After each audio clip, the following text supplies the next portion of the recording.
mucho gusto a todos ustedes que están en este momento conectados a través de la red de internet, poder realmente llevar a cabo estas conferencias que vamos a iniciar hoy de carácter profético. Y no cabe duda que cuando hablamos de escatología, que es la rama de la teología que trata con las profecías bíblicas, el mundo está completamente a la orilla de un abismo. Los noticieros de televisión, los periodistas, los politólogos, bueno, he encontrado tantas entrevistas que nos han hecho en los últimos 2-3 meses desde que en febrero Rusia invade Ucrania, para que podamos realmente tener un panorama geopolítico mucho más amplio de lo que está pasando en el mundo. Pero lo más interesante de todo es que, por ejemplo, ojalá que todos traigan su Biblia, el libro de Daniel, que fue escrito hace 2600 años, el libro de Daniel contiene todas las profecías que se están cumpliendo actualmente en el siglo XXI en el mundo entero. Es el libro más completo en cuanto a las profecías y que describe con muchísimos detalles la última forma de gobierno mundial, que será este gobierno que ya está en preparación para el surgimiento y el escenario donde un personaje llamado el Anticristo gobernará al mundo mediante una marca.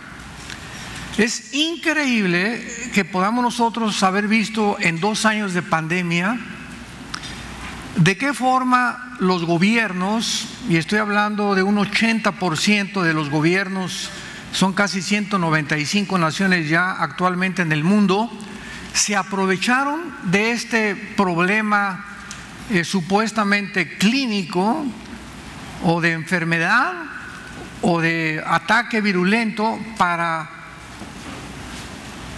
crecer en el autoritarismo y en las arbitrariedades que hicieron con la mayor parte de las naciones. En cuanto vino la pandemia, los gobiernos comenzaron a perder su soberanía nacional. ¿Qué quiero decir? Quiero irme muy despacio para que tengan ustedes una imagen bien clara.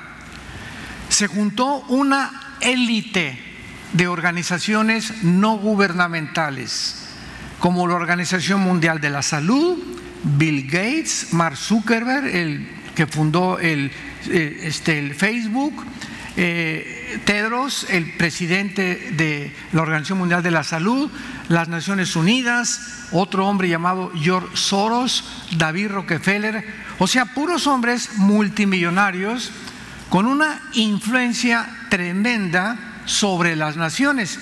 Entonces, esta es la primera vez en la historia del mundo, del ser humano, en la que las naciones están aquí delante de nosotros y ahora un grupo de familias tienen el control del mundo entero. Estas familias dictaron los protocolos y le dijeron a la Organización Mundial de la Salud: haz esto, haz aquello, a las Naciones Unidas, Facebook, Instagram y todos los medios de comunicación. El 90% de las estaciones de radio, de televisión en el mundo entero, el 90% están controladas por este grupo de familias. Eso es impresionante. Y ahora estas familias están tratando de que los gobiernos cedan la soberanía nacional para finalmente ellos realmente, como Bill Gates, controlar los gobiernos del mundo, aunque la Biblia dice que ellos no van a hacer. Pero esto ha preparado un escenario para darnos cuenta que así termina la Biblia. Hace algunas semanas hay un grupo en México que se llama la Organización o la Asociación de Ateos Escépticos que hay en Latinoamérica, y me invitaron a tener un debate y me decían: bueno, pues es que la Biblia, ¿verdad?, son puras historias, etcétera, etcétera. Y les dije: ¿saben ustedes cómo termina la Biblia? ¿Saben ustedes cómo termina el libro del Apocalipsis? Profetizando que vendrá un tiempo cuando un hombre llamado el Anticristo va a marcar al mundo entero, y a través de esta marca va a controlar la economía. ¿Cómo es posible que ahora, con las famosas vacunas y con todo lo que pasó en la pandemia, hayamos visto de qué forma se está preparando? Porque antes de que algo venga, tiene que haber una preparación. Antes de que Cristo viniera, el Juan el Bautista preparó el terreno. Antes de que Israel en el 48 se convirtiera en nación, tuvo que haber 1 y 2 guerras mundiales para preparar que Israel entrara a su tierra y se cumplieran las profecías. Entonces, si es verdad la Biblia de que un hombre va a marcar y a través de la marca va a controlar la economía del mundo, es lógico que antes haya una preparación. Y lo estamos viendo ante nuestros propios ojos. Ya se puede controlar el mundo con un chip. Ya hay chips que te pueden meter aquí en la entreceja, ¿verdad? O en la mano, aunque esta no es la marca del Anticristo, pero ya vemos la preparación y cómo ya los gobiernos están tratando de usar el poder militar y político.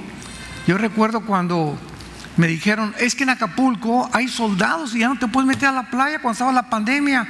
Oiga, pero la ciencia dice que si hay algo beneficioso para el sistema inmunológico es el yodo del mar y el oxígeno. ¿Cómo le prohíben a la gente? Y si quieres andar en la playa, tienes que andar con el pañal en la boca. Increíble, o sea, en contra de lo científico, politizando una pandemia. Impresionante. En los gimnasios yo veía a la gente con la cara tapada, en los gimnasios, o en las calles, ¿verdad? Yo veía a gente correr en las calles y les decía, mejor no hagas ejercicio, pero cuando tú haces ejercicio, vas a la playa y te tapas la boca, los estreptococos y todo lo que tú tienes que se está inhalando, lo vuelves a meter y tu sistema baja la oxigenación de 100 a 95, 80 y hasta 75, que ya es un peligro muy grande. Entonces comenzaron a suceder cosas que iban contra la ciencia y en la que mucha gente comenzó a razonar, oye, pero esto es como también lo del transgénero, ¿verdad?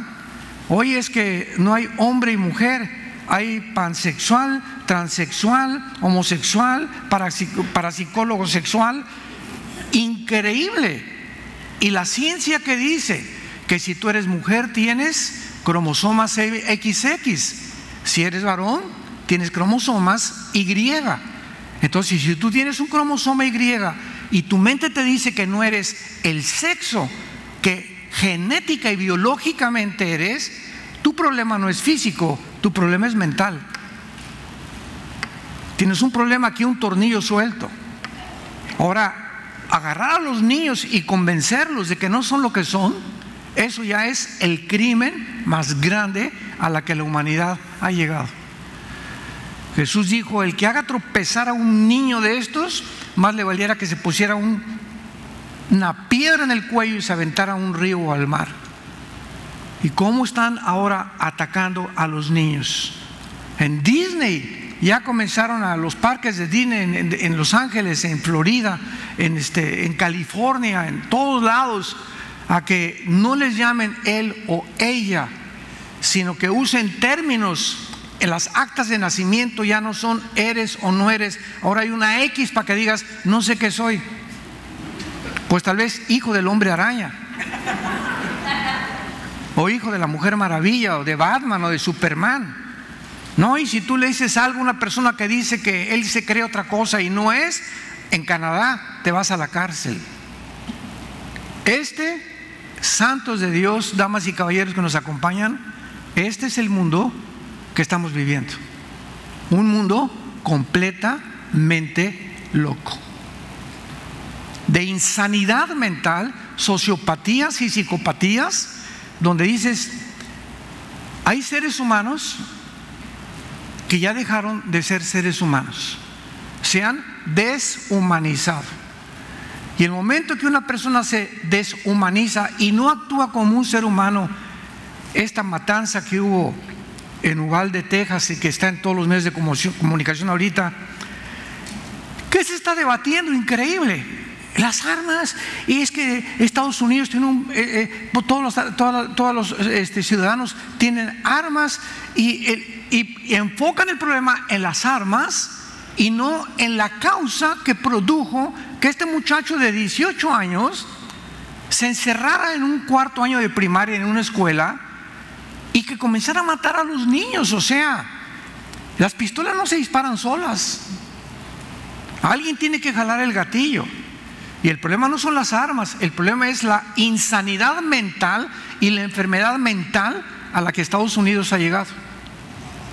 ¿Y por qué, verdad? Porque es una nación bajo el juicio de Dios, porque después de Israel, Estados Unidos de Norteamérica ha sido la nación más bendecida en los últimos 73, 74 años después de la Segunda Guerra Mundial.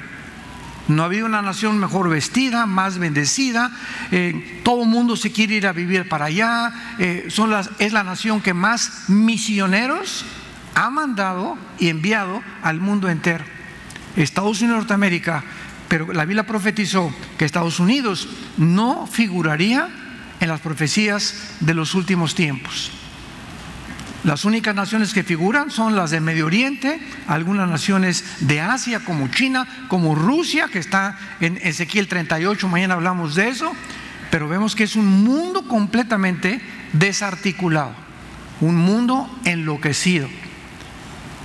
En esta entrevista que me hicieron estos ateos, me preguntaron que si yo tenía algún estadista, algún gobernante, algún presidente de alguna nación actualmente que pudiera yo poner como ejemplo en el mundo de un hombre digno, incorruptible, honesto y con valores éticos y morales. No encontré ninguno. Una de las últimas gobernantes, Angela Merkel, en Alemania, venía de padres pastores. Ella era cristiana, dijo el mundo tiene que regresar a la Biblia, etcétera, etcétera.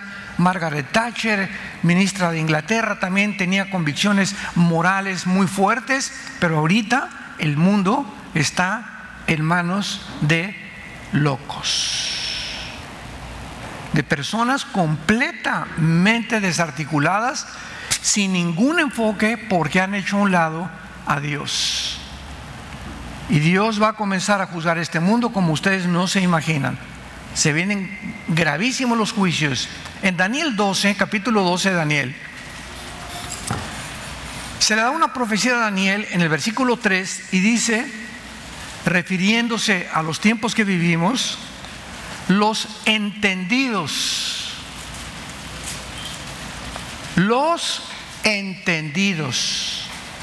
resplandecerán como el resplandor del firmamento, y los que enseñan la justicia a la multitud como las estrellas a perpetua eternidad. Pero tú, Daniel, cierra las palabras y sella el libro. ¿Hasta cuándo? O sea, el ángel le dice a Daniel estas palabras: cuando llegue el final de la era del mundo, de la historia humana, que es a donde nos estamos aproximando con una velocidad impresionante, va a haber muy poca gente, muy pocos seres humanos que van a entender lo que está pasando. Y van a ser muy pocos porque la mayoría van a estar haciendo dinero,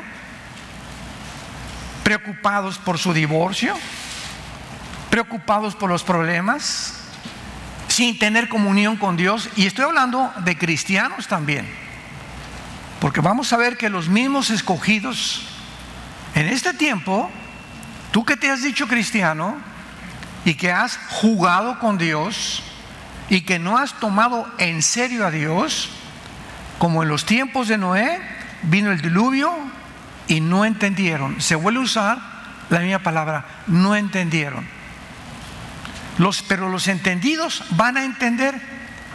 Y cuando tú estás conectado con Dios a través de la Biblia todos los días, y esta palabra llena tu vida y ha transformado tu vida interior, todo lo que está pasando lo vas a entender y no vas a perder la paz.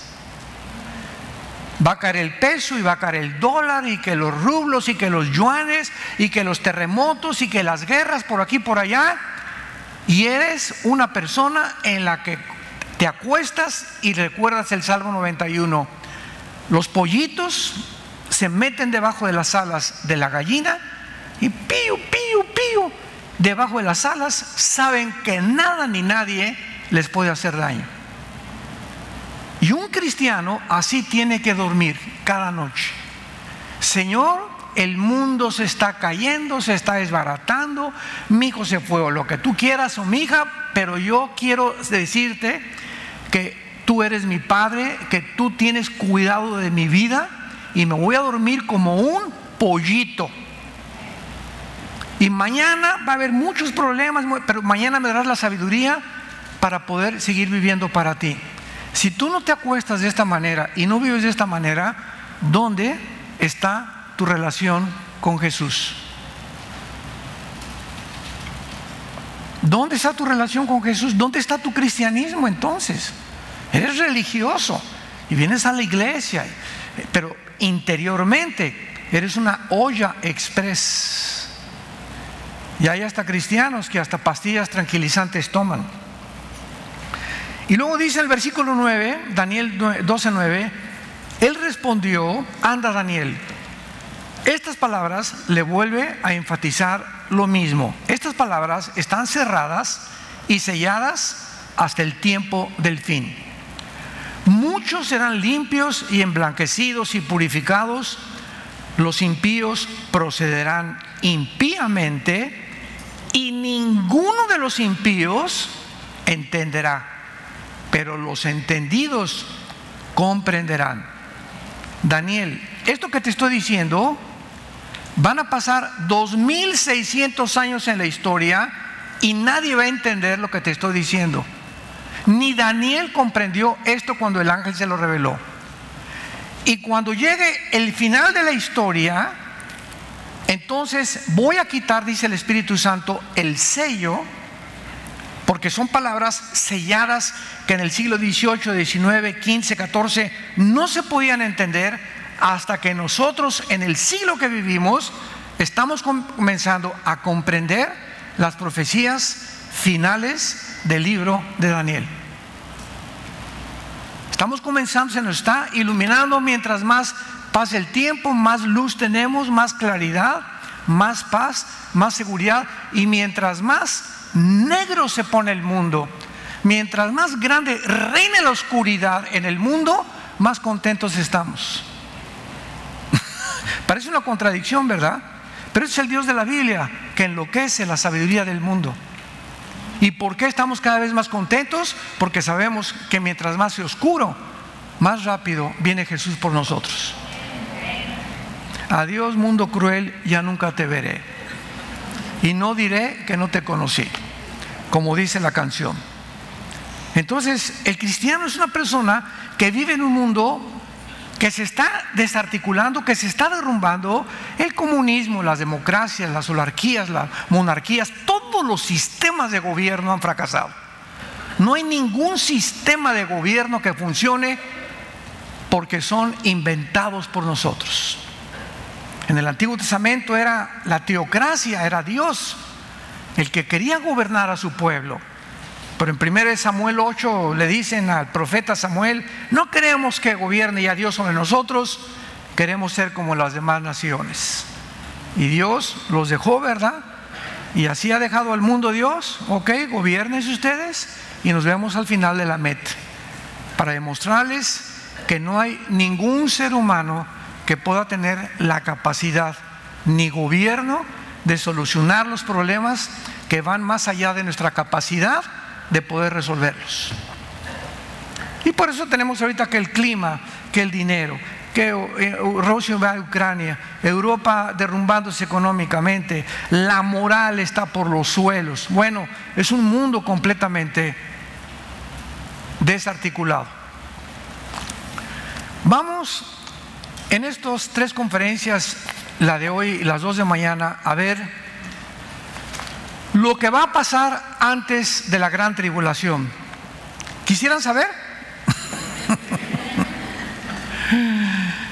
Porque estas cosas tenían que pasar antes de la gran tribulación. Se llama el principio de los dolores. La gran tribulación no es inminente, o sea, no puede suceder mañana ni pasado mañana, porque el escenario mundial tiene que estar preparado antes de que comiencen los 7 años de la tribulación, o las 70 semanas de Daniel, o el último gobierno del anticristo. La Biblia menciona claramente varias cosas o eventos que van a suceder antes de la tribulación, lo cual vamos a estudiar en estas 3 conferencias. Veamos a continuación los eventos que comenzaron a suceder. Vamos a Mateo 24, el famoso sermón del monte de Jesucristo, pocos días antes de morir, y vamos a ver la secuencia cronológica impresionante que existe en la Biblia y que pueden ser descritos como que culminarán con la gran tribulación. En primer lugar, Jesucristo en Mateo 24, los discípulos se le acercaron, versículo del 1 al 3, y él salía del templo. Y se acercaron los discípulos para mostrarle el edificio del templo. Mira nada más, Jesús, qué templo. Mira nada más las cosas que Herodes, ¿verdad?, volvió otra vez a construir. Y era un templo impresionantemente bello, con materiales impresionantes. Tenía piedras traídas de no sé qué tantas cosas, ¿verdad? Y los discípulos pues estaban impresionados, ¿verdad? Como cuando vemos una iglesia así muy, muy grande, decimos, qué bárbaro. Tú vas a Europa y todas las catedrales católicas son inmensamente grandes. Vas al Vaticano y dices, Dios mío. Recorres el Vaticano y ves, haz de cuenta que entras a una joyería. Rubíes, diamantes, cuadros de Leonardo da Vinci, esculturas. Dicen que el Vaticano es el lugar donde más riquezas concentradas están en el mundo entero. Y es impresionante. La plaza de San Pedro, llegas, es increíble, o sea, es una construcción. Y vas a las demás ciudades de Italia y ves las catedrales de millones, todas para acá, y caben 200 personas adentro. Todo fue para arriba, pero la campana no le falta, ¿verdad?, hasta allá arriba, como todas las cúpulas que han construido. Entonces los discípulos estaban absortos con el templo en los tiempos de Jesús. Respondiendo, él les dijo, ¿veis esto? Les digo de ciertamente que no quedará piedra sobre piedra que no sea derribada. Entonces, cuando Jesús les dice a los discípulos que ese maravilloso templo, el símbolo de la religiosidad y del orgullo y la soberbia de Israel, porque el templo es para Israel lo máximo, sin templo Israel no es Israel, y Jesús les dice, no va a quedar absolutamente nada. Se voltearon a ver todos los discípulos y dijeron, ¿de qué está hablando, verdad? O sea, está hablándonos de un evento que va a suceder en el futuro. Y entonces, sentado él en el monte de los olivos, versículo 3, los discípulos se le acercaron aparte, ya fuera de la gente, y le hicieron 3 preguntas. La primera, dinos, ¿cuándo? O sea, ¿cuándo va a ser destruido el templo? La primera pregunta está relacionada con la destrucción del templo. Número 2, ¿qué señal habrá de tu venida? Y número 3, ¿y qué señal habrá del fin del siglo? La respuesta a la primera pregunta de cuándo iba a ser destruido no se encuentra en Mateo, sino en Lucas 21, 20 al 24, si lo quieren apuntar. Ahí claramente Jesucristo contesta la primera pregunta. La respuesta a la segunda pregunta se encuentra en Mateo 24, 29 al 31, que es el pasaje que estamos leyendo. Inmediatamente después de la tribulación, el sol se oscurecerá, la luna no dará su resplandor, las estrellas caerán del cielo, las potencias de los cielos serán conmovidas y aparecerá la señal del Hijo del Hombre en el cielo, y entonces lamentarán todas las tribus de la tierra y verán al Hijo del Hombre viniendo sobre las nubes del cielo con gran poder y gloria. Aquí Cristo contesta qué señal había o habría de su segunda venida. Aquí no está hablando del rapto de la iglesia, porque el rapto de la iglesia es una doctrina que nunca fue enseñada en el Antiguo Testamento. ¿Se acuerdan 1 Corintios 15, 51 al 53? Que Pablo dice: he aquí les digo un misterio, que no todos vamos a morir, pero todos vamos algún día a desaparecer. Hablando de la generación que tal vez seamos nosotros, que no vamos a entender qué es la muerte, y que de repente vas caminando en la calle y ¡pum!, desaparecen millones de personas en el mundo entero que son cristianos. Entonces el rapto no tiene ninguna señal y no se conoció en el Antiguo Testamento porque era un misterio escondido para la iglesia y no para Israel. ¿Me van siguiendo? Esto es muy importante dentro de las profecías. Pero la segunda venida de Cristo viene con señales: el sol, la luna, fenómenos cósmicos, etcétera, etcétera. Y los que vivan al final de la tribulación sabrán claramente que Jesucristo ya viene. Pero lo que nos interesa en este estudio es la tercera pregunta, que es la que vamos a desarrollar. ¿Qué señal habrá del fin del siglo? Esta es la pregunta que nos concierne en este tipo o en este ciclo de conferencias. La palabra siglo eran expresiones judías típicas de ese tiempo, porque los judíos hablaban nada más de 2 siglos. O sea, el siglo en el que estamos viviendo y el siglo de la era mesiánica, porque todos esperaban que cuando viniera el Mesías se estableciera el milenio o el reino mesiánico de Jesucristo. Y la pregunta realmente que le estaban haciendo a Cristo era: ¿cuál es la señal que indica, y la podemos hacer nosotros, que el fin de la historia ha llegado o que ha comenzado? ¿Cuál es un evento o eventos que podamos nosotros distinguir que determinarán que realmente estamos en los últimos días? Porque pues hace 40 años, ¿verdad?, decían que Cristo iba a venir, hace 50 años, etcétera, etcétera, porque todo el mundo cristiano ha buscado la venida de Cristo por nosotros. Cristo comienza en el versículo 4 y 5 a poder contestar respondiendo: miren que nadie los engañe, porque vendrán muchos en mi nombre diciendo yo soy el Cristo, o sea, yo soy el Mesías, y muchos engañarán. ¿Cuántos falsos mesías han habido antes del siglo XX? Cantidad, ¿verdad? Pero nunca como en el siglo XX. Falsos cristos. Y esto de ninguna manera prueba que el fin ha comenzado, porque también cuando Jesucristo dice y oirán de guerras y rumores de guerras, de acuerdo al Instituto para la Investigación de la Paz en Suecia, Estocolmo, de los 6,000 años de historia que llevamos, han habido 25 años de paz. De 6,000 años de historia que llevamos en la historia humana, 25 años de paz. O sea, toda la historia humana desde que Caín mató a Abel se caracteriza: guerras, revoluciones, golpes de estado, tribu contra tribu, etcétera, etcétera. Pero Jesús da una señal en el versículo 6 y 7 que es realmente la que nos indica que estamos viviendo la última generación. Y oirán de guerras y rumores de guerras, que siempre ha habido. Miren que no se turben, porque es necesario. ¿Qué cosa es necesario? ¿Perdón?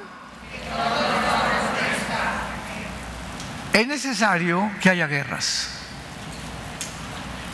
¿Qué? Las guerras son necesarias, desgraciadamente, dada la pecaminosidad del ser humano, las guerras son necesarias.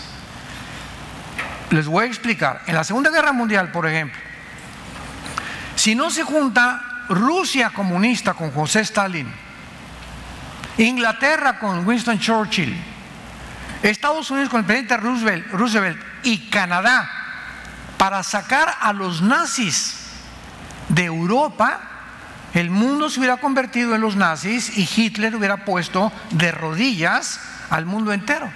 Se hubiera convertido en el dictador hace 75 años, ¿verdad? Pero se juntaron las naciones y tuvieron que perder miles de personas en el ataque a Dunkerque cuando llegaron a la frontera con Francia. Avanzaron, los alemanes lo estaban esperando con ametralladoras, con unos búnkers impresionantes, y desembarcaron los ingleses. Hay una película al respecto. Desembarcaron los americanos y así como patos, ¿verdad? Los alemanes, 150,000 soldados quedaron tirados en las playas de Normandía. Y tenían la fuerza que entrar por esa parte para llegar a Berlín y poder rodear a Hitler. Por el lado este venía Stalin y por el sur venían los tanques de guerra que ya habían matado a Benito Mussolini. Entonces era necesario que las naciones se juntaran y usaran la violencia y la fuerza para mantener la paz. En la guerra del Golfo Pérsico, 1990, un hombre llamado Saddam Hussein entra a Kuwait, una ciudad petrolera, y de repente amenaza con controlar el petróleo del mundo. El presidente Papá Bush pide permiso a las Naciones Unidas, hace una alianza, 29 naciones forman una alianza para sacar a Hussein de Kuwait. Finalmente lo sacan, y si no lo hubieran sacado, este hombre hubiera puesto de rodillas, apoderándose del petróleo y amenazando y extorsionando a las naciones del mundo. Finalmente se escapó de Kuwait y ya finalmente siguió la guerra en Irak. Lo encontraron en un pozo como de 2 metros lleno de piojos.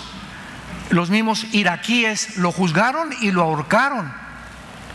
Entonces hay guerras que son necesarias. Ahora, ¿qué pasó con la guerra? Ahorita es el grande debate geopolítico de todos los politólogos. Oye, ¿quién tiene la culpa? ¿Putin o Zelensky, el presidente de Ucrania? A ver, ¿qué opina usted? Me dicen. Y los cristianos,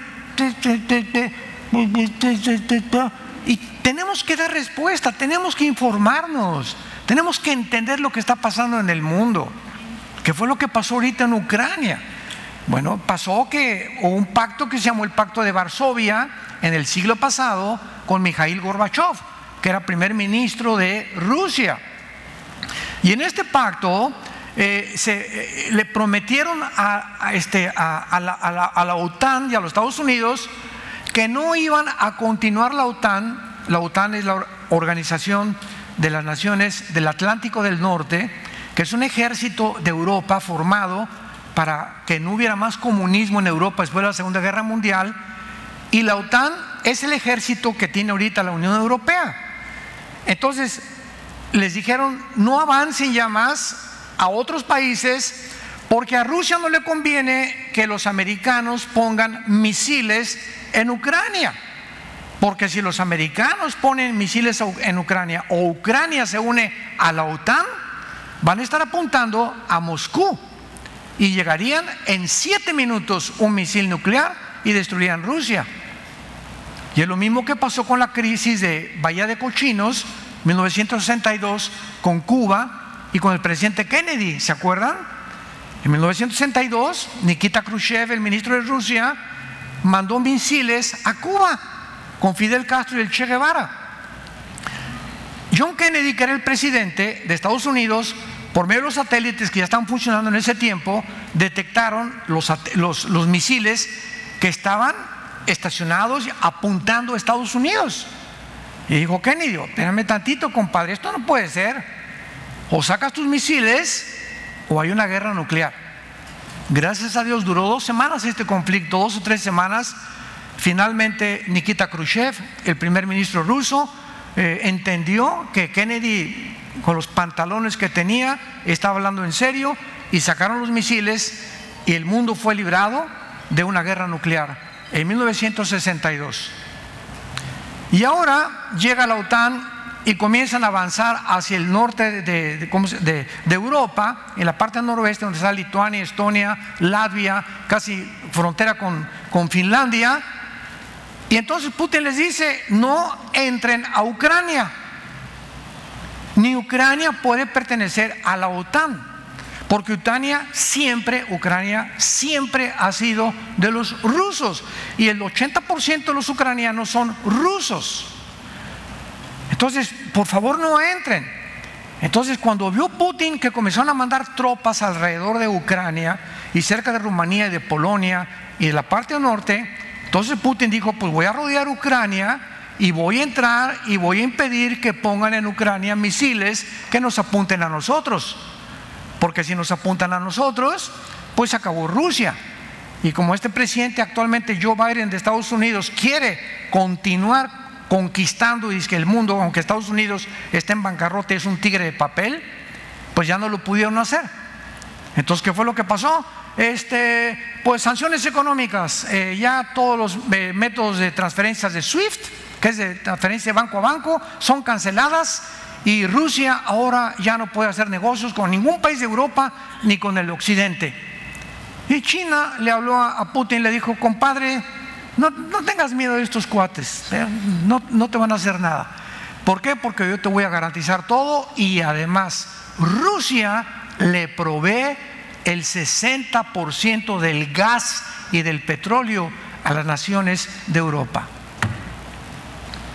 Entonces dijo Putin: háganme lo que quieran, pero ahora, hace 2-3 semanas, ¿quieren petróleo? Me lo van a pagar en rublos. o sea, congélenme lo que quieran, pero yo en rublos, porque es el dinero que manejamos nosotros. Y las naciones europeas están comenzando a rendir porque saben que no pueden prevalecer del petróleo ni del gas.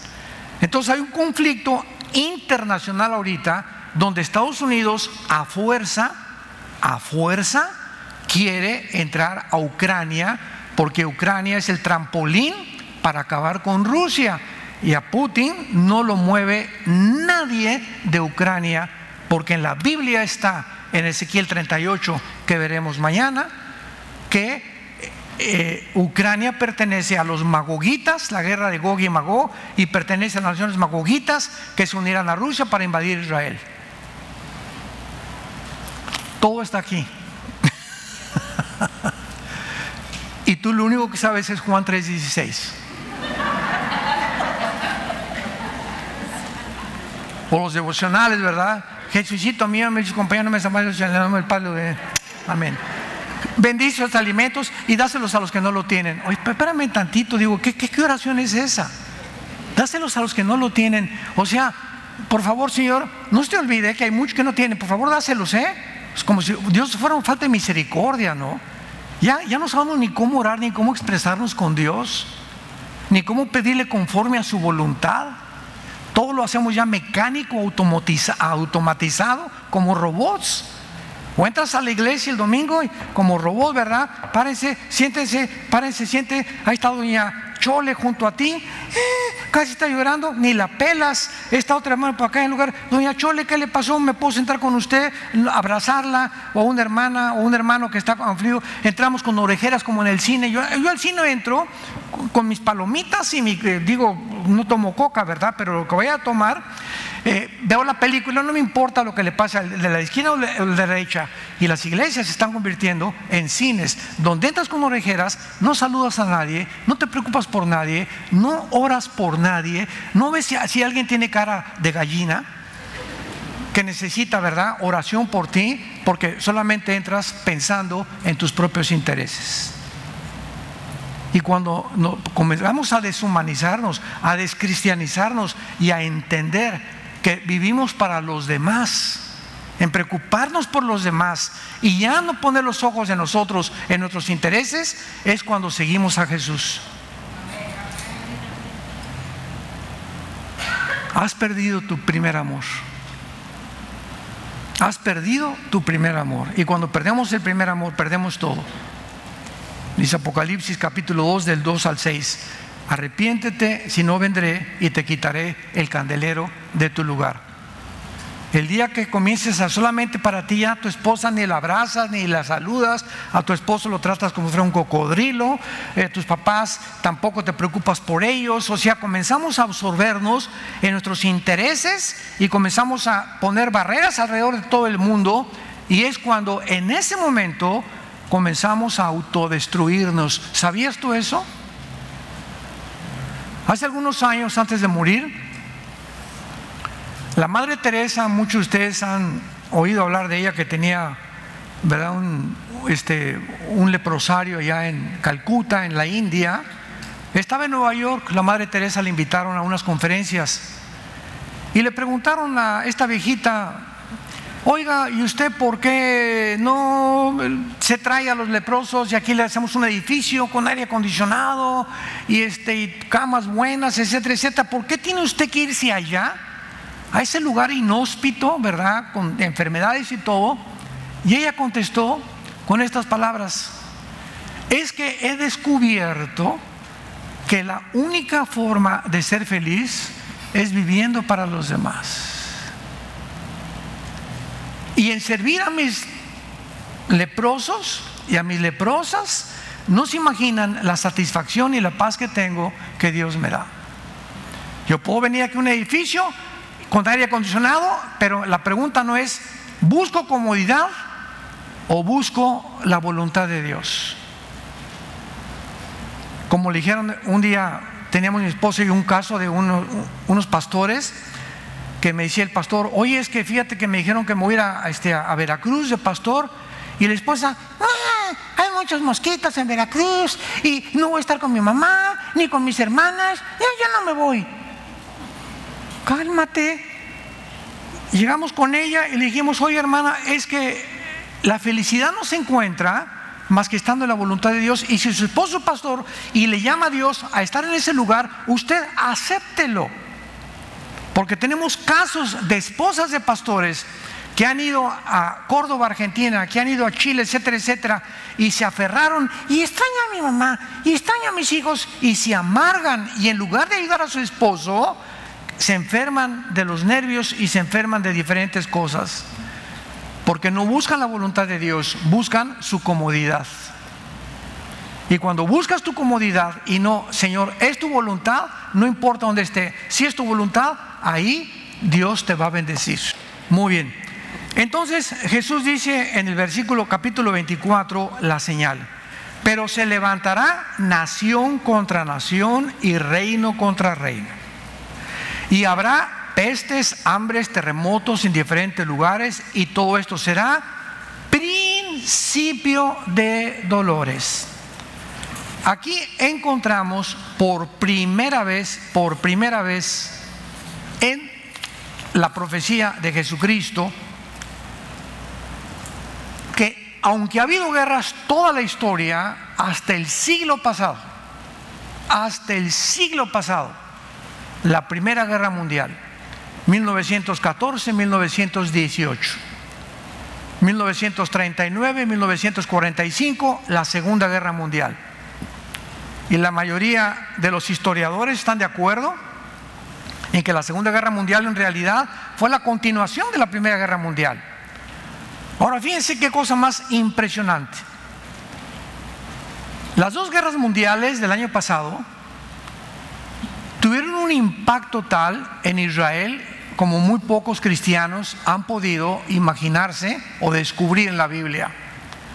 Los eventos de la Primera Guerra Mundial proveyeron el impulso para el movimiento sionista, porque fue antes de la Primera Guerra Mundial cuando un hombre llamado Teodoro Herzl comenzó a pensar que los judíos tenían que regresar a su tierra, mientras que la Segunda Guerra Mundial sentó las bases para el establecimiento del Estado de Israel. O sea que si Israel no hubiera regresado, escúchame con mucho cuidado, si Israel no hubiera regresado a su tierra en la Segunda Guerra Mundial, ¿Cómo podía cumplirse la profecía de Ezequiel 38-39, que vamos a ver mañana? ¿Cómo podía cumplirse la reconstrucción del templo judío, que ya están a punto de terminarlo, o de realmente llevar a un acuerdo? ¿A quiénes iba a perseguir el anticristo? ¿Cómo se podía cumplir todo el Apocalipsis cuando el anticristo persigue a Israel si no hubiera estado en su tierra? Increíble. Entonces, para que se cumplieran las profecías de los últimos tiempos, Israel tenía que regresar a su tierra. Y esto es impresionante. Ahora, vemos que no solamente este conflicto señala el comienzo de los últimos días, sino que dice Cristo que estaría conectado con pestes, versículo 7, hambres y terremotos en diferentes lugares. El factor terremoto es sumamente interesante, y las pestes también, porque de acuerdo a la Enciclopedia Americana, entre los años 63 después de Cristo y 1896 solo hubo 26 terremotos registrados. La mayoría de los grandes terremotos de la historia del mundo han comenzado a partir del siglo XX, el siglo pasado. Rápidamente, en 1905 en la India, 19,000 muertos. 1906 Chile, 20,000 muertos. 1908 Italia, 70,000 muertos. 1920 China, 200,000 muertos. 1927 China, 200,000 muertos. 1948 Rusia, 110,000 muertos. No cabe duda que junto a la Primera Guerra Mundial hubo un increíble aumento de terremotos. En los primeros 1000 años de Jesús, 1000 años después de Jesús, hubo 5 terremotos mayores. En el siglo XVI, 253 terremotos. En el siglo XVIII, 640 terremotos. En el siglo XX, 200,000 terremotos. El Instituto para Boulder, Colorado, sismológico de Boulder, Colorado, 200,000 terremotos han sido registrados, o sea, un terremoto cada hora. Entonces, vemos nosotros que aunado a estas guerras, Jesús dijo: pestes, hambres y terremotos. La primera señal del primer dolor de parto, que significa que estamos en la última generación, fueron las primeras 2 guerras mundiales. Cuando se juntó nación contra nación, entramos a la etapa final de la consumación de la historia humana. Y esto se cumplió, ¿verdad? Ya lo repito, 1914 a 1918, la Primera Guerra Mundial, y fue el primero de los eventos que nos iban a llevar al periodo de la gran tribulación que se viene sobre el mundo. Mañana vamos a continuar viendo con el restablecimiento de Israel, la guerra de Ezequiel 38, y explicar más claramente todavía lo que está pasando en Europa, para que todos ustedes puedan comprender que nos encontramos en un tiempo donde tú tienes que ya tomar en serio a Dios. Tú ya no puedes jugar al cristianismo, ya no puedes seguir fornicando con tu novia ni con tu novio, ya no puedes seguir teniendo mujeres que no es tu esposa, adulterando en tu corazón, o engañando a tu mujer o engañando a tu esposo. Tú ya no puedes seguirte pasando de vivo en tu trabajo, robando o cometiendo fraudes, porque viene el juicio sobre el mundo. Y los entendidos son los que saben que tienen que vivir delante de Dios en santidad, porque sin santidad es imposible ser feliz. La tristeza, el dolor, la depresión, la ansiedad, todas estas cosas son el fruto del pecado en tu vida. Tú no puedes, nunca podrás tener dinero y podrás prosperar en lo que tú quieras, pero si tú no tienes a Dios en tu vida, lo que tú tienes, escúchame con mucho cuidado, lo que tú tienes y lo que Dios te ha dado, Dios lo convierte en maldición.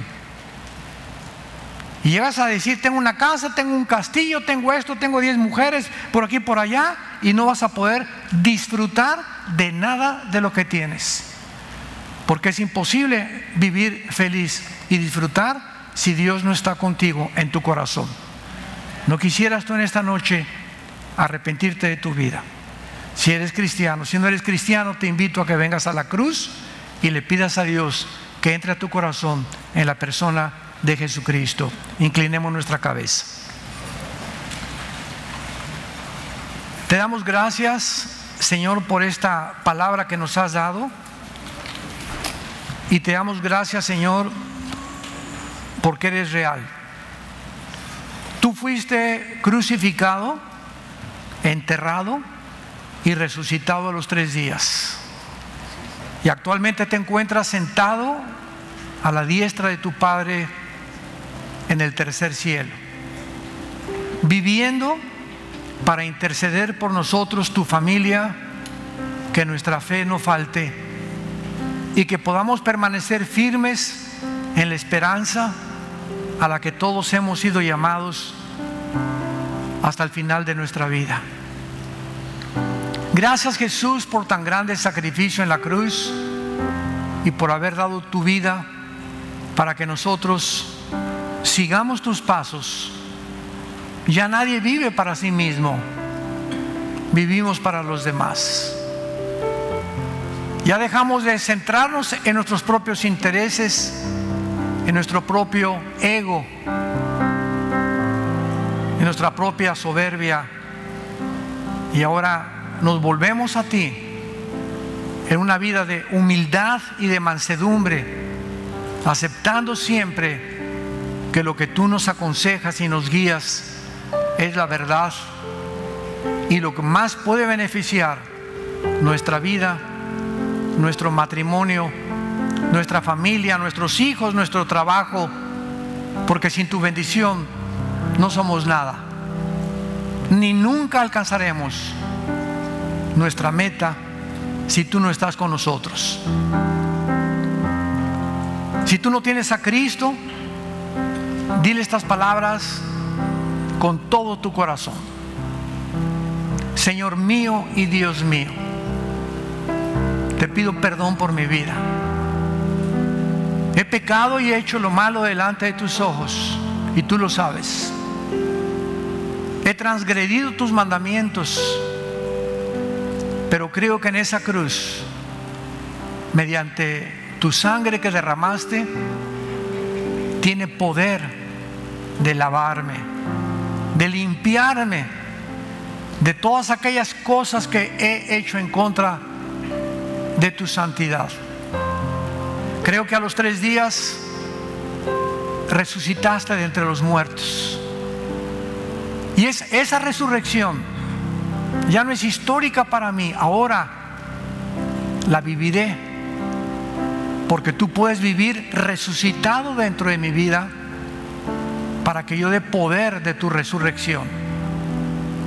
Entra a mi corazón como mi Salvador y mi Señor, y te doy gracias por tan grande perdón, en el nombre de Jesús. Amén. Amén, amén.